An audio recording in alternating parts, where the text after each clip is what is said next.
Magnolia, Texas, a town of barely 2,000 outside of Houston.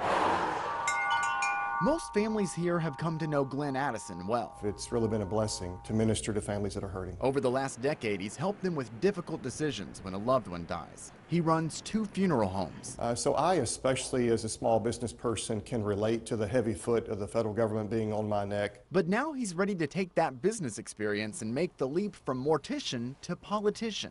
Government doesn't create jobs, but it certainly can cause manufacturers and companies to be frustrated enough to where they send their jobs to other countries. As a candidate for an opening Texas seat in the U.S. Senate, he's running on a platform of states' rights and reforming federal agencies he sees going against a weapon he's never without. This Constitution says that I'm to work for we the people of the United States of America, not foreign countries. But a softback copy of the Constitution might only go so far. His opponents have more money and bigger names. The lieutenant governor, as a lifelong businessman, the former solicitor general, fighting for conservative principles, the former Dallas mayor, I've created jobs, signed both sides of a paycheck, even a former pro football player. The Constitution is the Constitution. But during this month's GOP debate in Austin, Addison held his own, drawing comparisons to Ron Paul and grabbing the crowd's attention for his out-of-the-ordinary occupation. As a funeral director, I've got some good jokes. Life is too short not to laugh. And he's using the job some might find uncomfortable to set voters' minds at ease. When Ted Cruz talked about throwing his body in front of the train of Obamacare, I said, well, if you do that, you'll need to call me,